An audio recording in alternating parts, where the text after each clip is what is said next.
যখনই তারা 2/3 সংখ্যাগরিষ্ঠতা যেভাবেই হোক, যে মেকানিজমে হোক তারা লাভ করেছেন, এরপরেই তারা অতীতের সমস্ত ওয়াদা ভুলে গেছেন। আলহামদুলিল্লাহ রাব্বিল আলামিন ওয়াসসালাতু ওয়াসসালামু আলা রাসূলিহিল কারীম ওয়া আলা আলিহি ওয়া সাহবিহি ওয়া আহলি বাইতি আজমাইন। আমি মহান আল্লাহ রাব্বুল আলামিনের প্রশংসা এবং শুকরিয়া আদায় করছি, যিনি আমাকে আপনাদের ভালোবাসা, আপনাদের সমর্থন, আপনাদের ভোটে এই এলাকার জনপ্রতিনিধি হওয়ার তৌফিক এনায়েত করেছেন। আলহামদুলিল্লাহ, আমি কৃতজ্ঞতা জানাই। আজকে যারা ভালোবাসা নিয়ে আমাকে ভালোবাসা দিয়ে এখানে বরণ করে নিয়েছেন, মহান আল্লাহর দরবারে দোয়া করি আল্লাহ তার ভালোবাসার পাত্র হিসেবে আপনাদেরকে বরণ করে নিন। আমি এখানে দাঁড়াবার আগে আপনাদের হয়ে আপনাদের ভাই বেশ কিছু যৌক্তিক দাবি এখানে উপস্থাপন করেছেন। কার্যত এগুলা দাবি নয়, জনগণের সাফারি, কষ্ট, ভোগান্তি, যা বছর নয় বছরের পর বছর ধরে চলে আসছে। প্রত্যেকটি কথাই সঙ্গত, প্রত্যেকটি দাবি সঙ্গত। নির্বাচনের আগে আমি নিজেই কথাগুলো বলেছি। হ্যাঁ, আল্লাহ তাআলার ইচ্ছায় আমরা সরকার গঠনের সুযোগ পেলে তখন সরকারের সমস্ত সামর্থ্য কাজে লাগিয়ে আমি চেষ্টা করতে পারতাম। এখন সেই সুযোগটা আমার হাতে না থাকলেও আমি আমার দায়িত্ব অস্বীকার করতে পারি না। এখন আমার দায়িত্ব হবে আপনাদের পাশে থেকে এই সমস্যাগুলোর সমাধানের জন্য সর্বাত্মক চেষ্টা চালানো, এবং আমি বিশ্বাস করি এই প্রয়াসে আপনারাও আমার সাথে থাকবেন ইনশাআল্লাহ।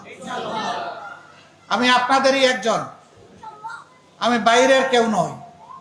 এখন থেকে এই বৃহত্তর 15 আসন পরিবারের আমি একজন সদস্য। আমি গর্বিত এলাকার মানুষ আমাকে তাদের সমর্থন এবং ভোট দিয়ে বরণ করে নিয়েছেন। আমি আবারও শুকরিয়া এবং কৃতজ্ঞতা আদায় করি। আমি আপনাদেরকে সাক্ষী রেখে, মহান আল্লাহকে সাক্ষী রেখে বলতে চাই, 12 ফেব্রুয়ারির নির্বাচনে যারা আমাকে ভোট দিয়েছেন এবং যারা আমাকে ভোট দেন নাই, তারা সকলেই আমার ভাই এবং বোন। আমি তাদের মধ্যে কোনো বৈষম্য করব না ইনশাআল্লাহ। যার যেখানে যে হক, আমি তাদের সেই হকটুকু আদায় করার জন্য তাদের হয়ে লড়ে যাব ইনশাআল্লাহ। আমার কাছে এখানে কোনো দল, মত, ধর্মের কোনো ব্যবধান থাকবে না। এই এলাকার প্রত্যেকটি মানুষ আমার কাছে পরম সম্মানিত। আল্লাহ আমাকে যতদিন বাঁচিয়ে রাখবেন, আমি যেন আপনাদের এই ঋণের কৃতজ্ঞতাবোধ অন্তরে ধারণ করতে পারি, আমার জন্য দোয়া করবেন। আগামীতে আমি এলাকার প্রতিনিধি হতেও পারি, নাও হতে পারে, কিন্তু এই যে একটিবার আপনারা চরম চ্যালেঞ্জের মুখে আমাদের পাশে এসে দাঁড়িয়ে আমাকে কৃতজ্ঞ করেছেন, মহান আল্লাহকে সাক্ষী রেখে আবার বলছি, আমি চিরদিন আপনাদের কাছে কৃতজ্ঞ থাকবো ইনশাআল্লাহ। এই এলাকাবাসী নির্বাচনের আগে কিছু অনাকাঙ্ক্ষিত ঘটনার মুখোমুখি হয়েছেন। আমি সেই মা বোনদের প্রতি গভীর কৃতজ্ঞতা জানাচ্ছি,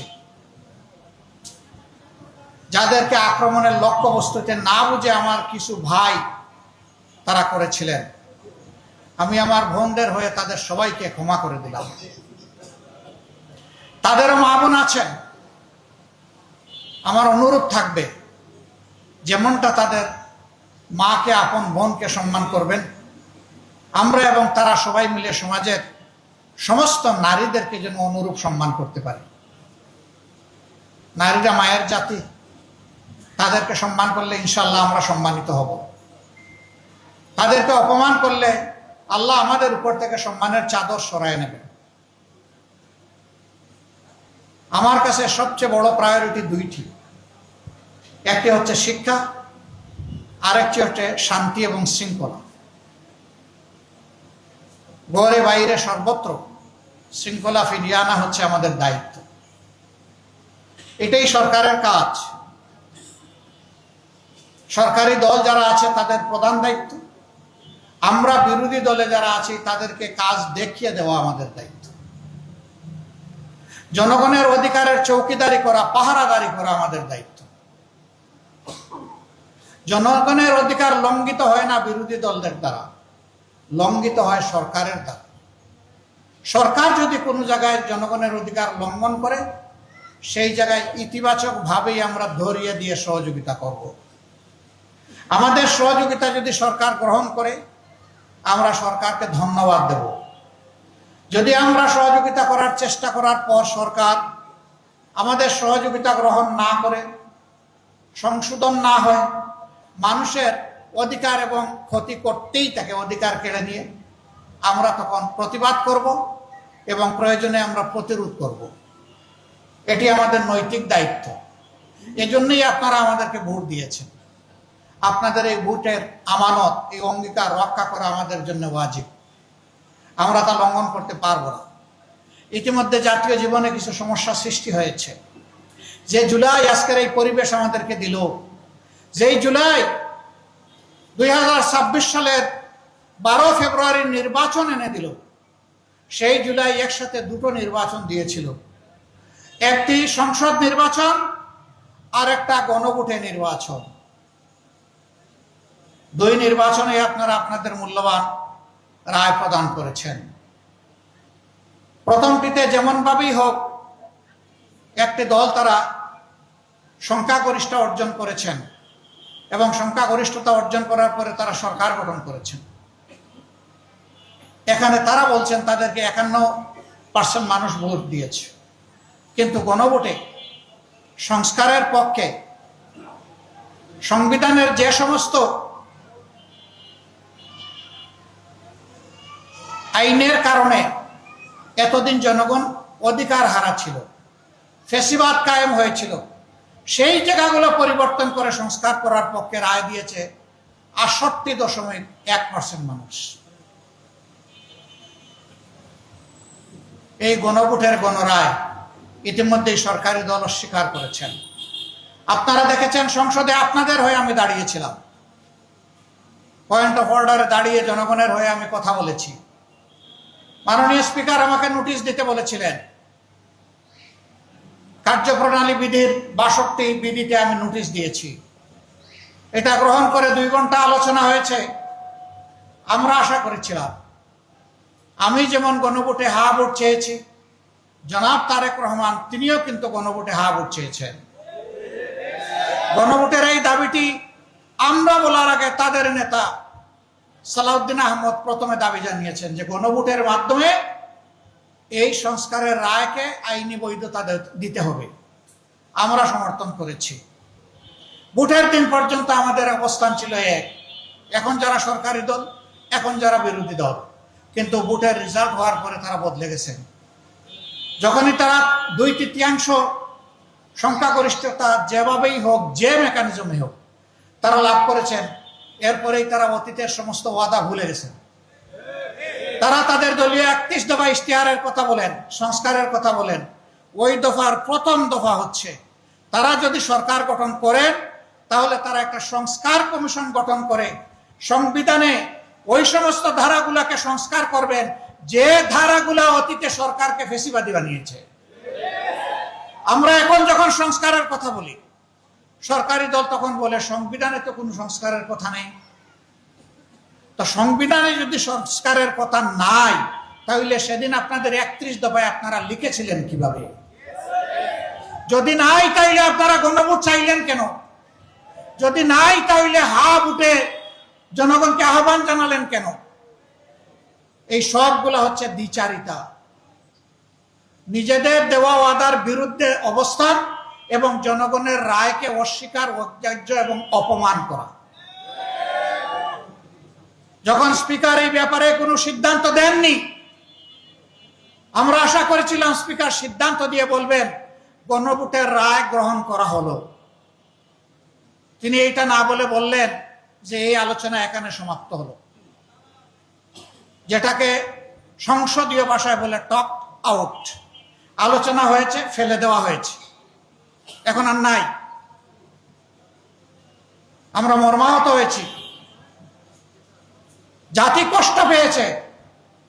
আমরা তখন জাতিকে কথা দিয়েছি, যেমন ইলেকশনের আগে আপনাদেরকে বলেছিলাম আমরা নির্বাচিত হয়ে সরকার গঠন করলে আমরা বিজয়ী হলে আপনারা গণভোটে যে রায় দিবেন সেটা আমরা বাস্তবায়ন করব। আমরা যেহেতু সরকার গঠন করতে পারিনি, যেহেতু সংসদের ভিতরে আমাদের কথাকে, জনীন কথাকে, ন্যায্য কথাকে আমলে নেওয়া হয়নি, সেই কারণে আমরা আবার জনগণের দাবির সাথে একাত্ম হয়ে জনগণের কাছে ফিরে এসেছি এবং সেই দাবি আদায়ের জন্য আজকে থেকে আমরা আন্দোলন শুরু করেছি। আপনারা দেখেছেন বায়তুল মুকাররম উত্তর গেটে আজকে এই দাবি আদায়ের জন্য আর এই দাবিকে অপমান করার জন্য, তার প্রতিবাদে এবং দাবি আদায়ের পক্ষে প্রথম কর্মসূচি বাস্তবায়িত হয়েছে। এটা আমাদের শেষ নয়, এখান থেকে শুরু। আমরা কথা দিচ্ছি, আমরা আস্থাশীল, ইনশাআল্লাহ আপনাদেরকে সাথে নিয়ে এই দাবি আমরা আদায় করেই ছাড়ব। আমাদের সামনে বিকল্প কোনো রাস্তা খোলা নেই। আমরা চাই না আবার ফ্যাসিবাদ আমার বাংলাদেশে কায়েম হোক। বাংলাদেশের একজন নাগরিকও চায় না বাংলাদেশে আবার ফ্যাসিবাদ ফিরে আসুক। সুতরাং আমাদের অবস্থান স্পষ্ট। আরেকটি বিষয়ে কথা বলতে হয়, ইরানের উপর ইসরায়েলের অবৈধ যুদ্ধ চাপিয়ে দেওয়ার ফল হিসাবে বিশ্ব একটা কঠিন পরিস্থিতির মুখোমুখি হয়েছে। বাংলাদেশ জ্বালানির সংকট তীব্র আকার ধারণ করেছে। আজকে মাননীয় প্রধানমন্ত্রী অফিস করতে গিয়েছেন তেজগাঁও প্রধানমন্ত্রীর কার্যালয়ে। যাওয়ার সময় নিশ্চয়ই তিনি দেখেছেন কিলোমিটারের পর কিলোমিটার একটা গাড়ির পিছনে আরেকটা গাড়ি, একটা মোটরসাইকেলের পাশে গেছে আরেকটা মোটরসাইকেল, হাজারো গাড়ি হাজারো মোটরসাইকেলের মিছিল তিনি দেখেছেন। মিছিলে মানুষ এগিয়ে যায়, আর তিনি যা দেখেছেন আমরা যা দেখি সবগুলা সেখানে স্থবির হয়ে আছে। ওই চাকাগুলো এখন আর ঘুরছে না। কোন কোন জায়গায় গাড়িতে তেল নাই, এখন মানুষ দিয়ে টেনে নেওয়া হচ্ছে। এক জায়গায় দেখলাম যে গরুর গাড়ি দিয়ে গাড়ি টানা হচ্ছে। অথচ আমরা যখন জাতীয় সংসদে এই বিষয়টা জানতে চেয়েছি এবং বলেছি যে এটা তো বর্তমান সরকারের সৃষ্ট কোনো সমস্যা নয়, এটা বিশ্বব্যাপী একটা সমস্যা। আমরাও এই সমস্যার নিরসনে অবদান রাখতে চাই। খোলামেলা আলোচনা করুন, সত্য কথা প্রকাশ করুন, সমস্যাগুলো তুলে ধরুন, আমরা সবাই মিলে সমাধান করব। না, তারা এটা শুনবেন না। তারা এমন ভাবে বিবৃতি দেন দাঁড়িয়ে, মনে হয় যেন বাংলাদেশ এখন তেলের উপরে ভাসছে। বাংলাদেশ ভাসছে না। কিছু লোক যারা বিভিন্ন যুগে এবং এখনো সরকারকে তেল মারে, তারাই আসলে তেলের সংকটটা দেখতে দিচ্ছে না। মনে রাখবেন, এই তেলে অনেকেই অতীতে পিছলে গিয়ে কোমর ভেঙেছে। আমরা চাই না আপনারা দেশকে নিয়ে কোনো বিপদে পড়েন, কারণ দেশের মানুষের কষ্ট আমাদের সবার কষ্ট। আমরা এটার আশু সমাধান চাই। আমরা চাই বহুদলীয় ডায়লগ হোক, বসেন, খোলা মনে বসেন, আমরা সবাই মিলে সহযোগিতা করব, রাস্তা সবাই মিলে বের করব। আশ্চর্য, এখন এই পরিস্থিতি উত্তরণের জন্য সবার আগে হাত দেওয়া হয়েছে আমাদের শিশুদের গায়ে। বলা হয়েছে 3 দিন স্কুল বন্ধ করে ঘরে বসে তারা ডিজিটাল শিক্ষা নেবে।